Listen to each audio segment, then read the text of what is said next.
Sebetulnya kalau kita ambil kata-kata ODGJ itu kan merupakan singkatannya, orang dengan gangguan jiwa.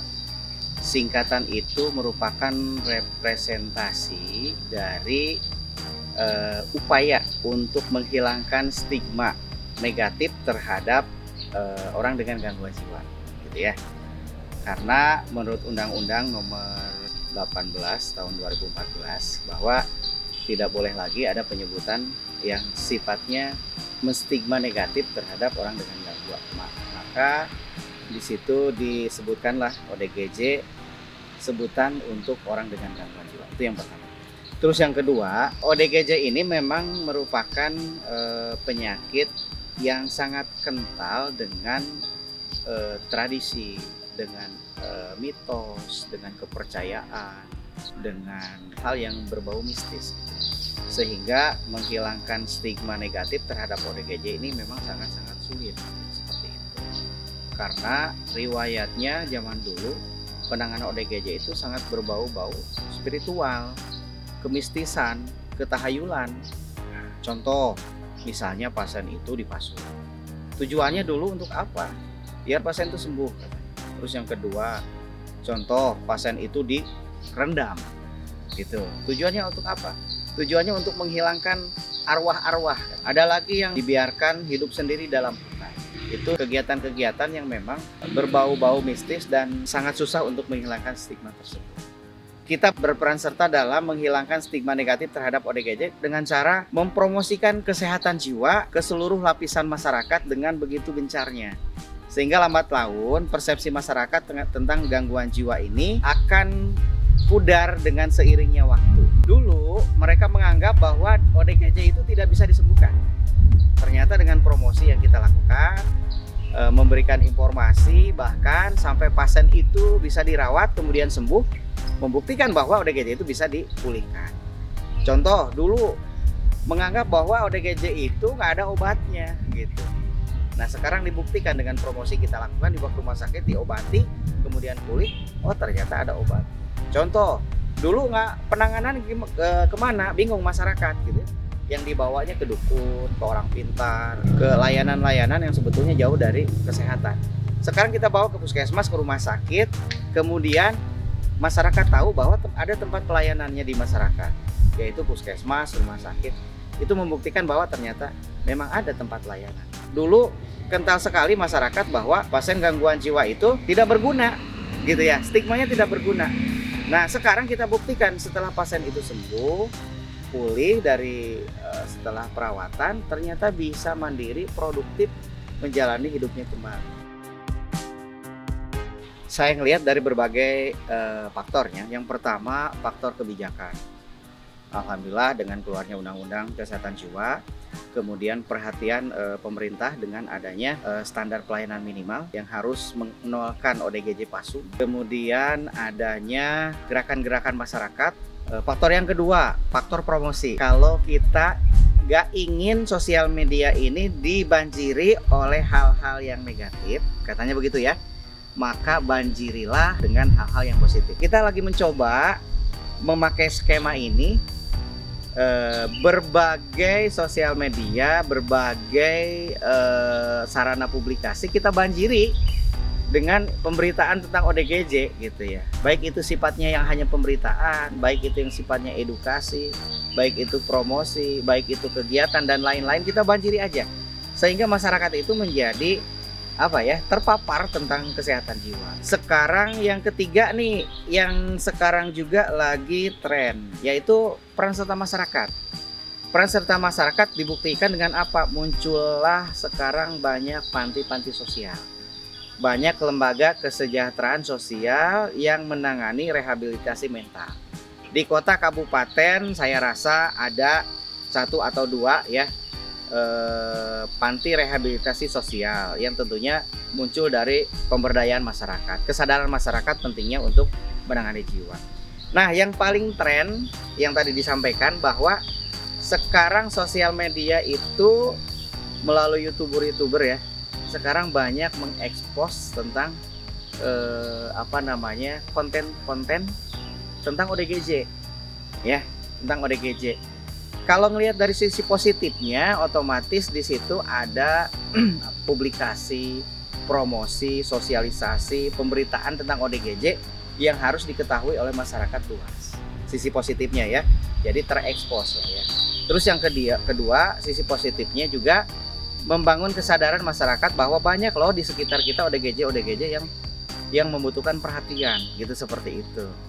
Itu yang kedua. Sisi positif yang ketiga juga mungkin dari segi itu, jadi masyarakat nantinya tidak asing lagi dengan ODGJ, tidak apa ya istilahnya itu menutup-nutupi tentang keberadaan ODGJ, karena stigma yang kita sadari di masyarakat itu adalah dia memandang negatif ODGJ dengan cara menutupi keberadaan mereka karena malu lah, gitu ya.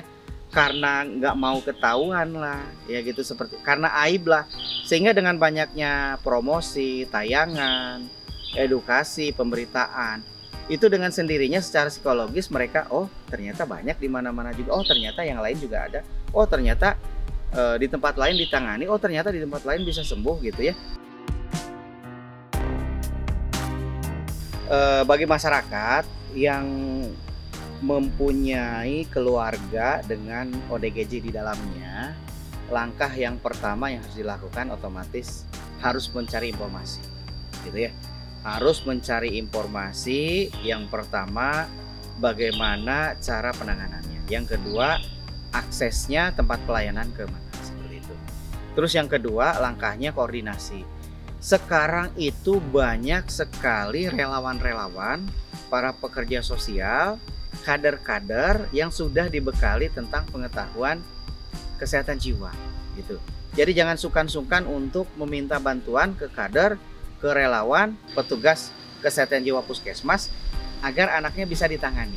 Kemudian langkah ketiga, jadi keluarga itu diharapkan bisa mempersiapkan pemberkasan KTP KK BPJS untuk mendapatkan fasilitas jaminan dari negara untuk pelayanan ODGJ. Kemudian yang keempat yang nggak kalah pentingnya, keluarga itu harus menerima bahwa anggota keluarganya adalah penderita gangguan jiwa. Soalnya menurut ilmu perilaku bahwa akar permasalahan adanya perubahan perilaku itu karena tidak menyadari bahwa dirinya itu sedang mempunyai masalah.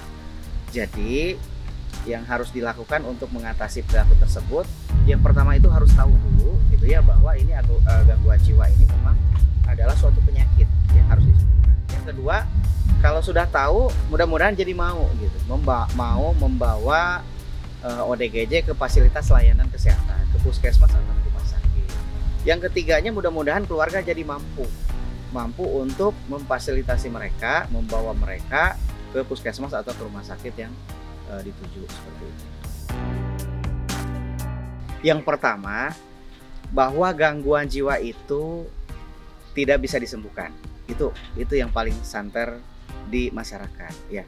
Yang kedua, bahwa gangguan jiwa itu tidak produktif, gitu. Yang ketiga, bahwa gangguan jiwa itu tidak ada fasilitas pelayanan kesehatan. Yang keempat, bahwa gangguan jiwa itu tidak bisa diobati. Yang kelima, bahwa gangguan jiwa itu tidak ada profesional yang menangani, gitu, seperti itu. Nah, itu kira-kira beberapa kesalahan anggapan di masyarakat yang memang sampai saat ini juga masih mereka yakini. Nah, kita buktikan satu-satu ya.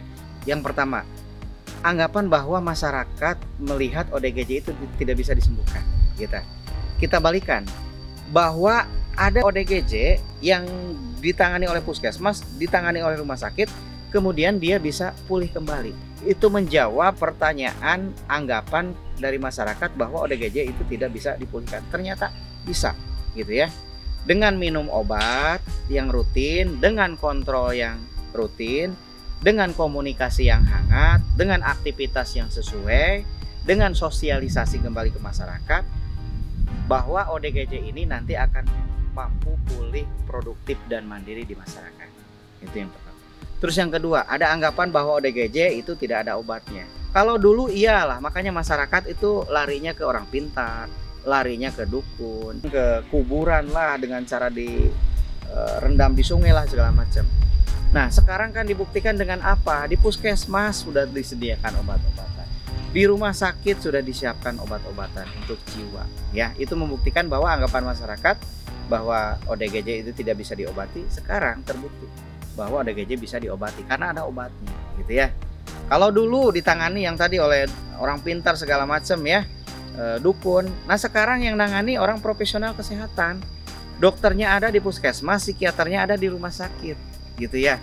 Jadi jangan meragukan lagi bahwa ODGJ ini ada loh yang menanganin secara profesional, gitu ya. Kemudian ada anggapan lagi, sebelumnya itu masyarakat menganggap ya tempat ngobatin ODGJ ya ke dukun, ya ke orang pintar, ya gitu ya. Sekarang nggak zaman lagi menganggap bahwa itu tempat pengobatan. Yang lebih tepat untuk tempat pengobatan yaitu di puskesmas, di rumah sakit, karena memang sudah ada tempat layanannya di puskesmas sama rumah sakit. Nah, tidak kalah pentingnya memang ada salah satu bagian yang ternyata ODGJ itu sama dengan penyakit yang lain, yaitu bisa kambuh kembali. Ada anggapan hanya ODGJ yang bisa kambuh kembali gitu ya, bisa kumat lagi gitu ya, bisa sakit lagi. Bukan cuma ODGJ loh yang bisa kambuh lagi itu. Kayak penyakit hipertensi, darah tinggi itu bisa loh kumat lagi, darah tingginya muncul lagi kalau tidak diobati secara rutin, kalau tidak bisa kontrol. Penyakit gula itu kalau tidak terkontrol, nggak minum obat, bisa loh kambuh lagi, gula darahnya tinggi lagi gitu ya. Stroke bisa berulang lagi loh, itu kambuhan gitu ya. Maka ODGJ pun sama, kalau tidak minum obat, kalaupun tidak kontrol itu bisa kambuh lagi. Tapi bukan berarti hanya ODGJ gitu yang distigmakan negatif kambuh lagi. Ternyata penyakit lain pun bisa kambuh lagi. Kemudian ada satu hal lagi yang penting, ada menganggap bahwa ODGJ itu penyakit mistis. ODGJ ini di kalangan masyarakat menganggap bahwa penyakitnya penyakit mistis. ODGJ itu sama dengan penyakit yang lain, ada bagian tubuh atau organ tubuh yang terkena, sehingga itu merupakan salah satu bagian dari penyakit. Nah, gitu ya. Seperti yang tadi dicontohkan, ya dari mulai yang ringan aja, ketombe itu penyakitnya di rambut, ya enggak? Ya kadas, kurap dan sebagainya itu di kulit. Sakit gigi itu di gusi, di gigi, ya. Diabetes itu di pankreas, ya. Kemudian ada sumbatan di pembuluh darah, itu penyakit pembuluh darah. Penyakit jantung ya di jantung, penyakit stroke ya sumbatan di otak, gitu. Sampai sebegitunya bahwa penyakit fisik pun ada gangguan yang terkena. Nah, penyakit jiwa pun sama, ada bagian tubuh yang terkena, gitu ya. Bagian apa itu? Di saraf otak sama cairan kimia otak. Sehingga ini tuh disampaikan ke masyarakat untuk menepis anggapan bahwa gangguan jiwa itu karena pengaruh jin, karena pengaruh setan, karena pengaruh pohon cemara gitu, karena habis main di kali gitu ya. Sehingga soalnya sangat krusial kalau masyarakat menganggap seperti itu. Nanti penanganannya juga pasti ke dukun lagi, ke orang pintar gitu ya. Kita geser perlahan-lahan dengan promosi kesehatan bahwa gangguan jiwa itu bisa dipulihkan, bisa diobatin, ada tempat layanannya, ada dokter profesionalnya gitu ya. Kemudian bisa produktif mandiri ke masyarakat, penyakitnya sama dengan penyakit yang lain gitu, ada organ tubuh yang terkena, sehingga lambat laun bergeser pemahamannya lebih pemahaman ke pelayanan kesehatan jiwa yang berbasis pengobatan medis gitu. Pesannya yang pertama, hilangkan stigma negatif terhadap ODGJ. Untuk masyarakat luas nih, saya sampaikan jangan sekali-kali memanggil atau menyebut ODGJ itu dengan orang gila. Gantilah sesuai dengan Undang-Undang Nomor 18 tahun 2014 bahwa orang dengan gangguan jiwa itu adalah ODGJ, gitu ya. Atau lebih simpelnya mungkin gangguan jiwa, gitu ya. Itu yang pertama, hilangkan stigma negatif. Terus yang kedua, bawalah ODGJ ini ke fasilitas layanan kesehatan yang tersedia. Bisa ke puskesmas, bisa ke rumah sakit, silahkan. Terus yang ketiga, siapkanlah jaminan Ya, jaminan layanan kesehatan. Mulai dari sekarang. Jangan sampai pada saat genting, pada saat darurat baru mencari-cari pemberkasan untuk membuat BPJS. Ya, mulai dari sekarang. Oke. Kemudian selanjutnya adalah cari informasi tentang pengetahuan tentang kesehatan jiwa. Sehingga pemahaman tentang ODGJ ini menjadi maksimal. Seperti itu. Mungkin itu. Ini kita ada gerakan yang namanya pelayanan kesehatan jiwa masyarakat dalam rangka upaya stop pemasungan ODGJ. Ini simbolnya tangan kiri begini ya. Stop pemasungan ODGJ untuk mencapai sehat jiwa, pulih, produktif, mandiri.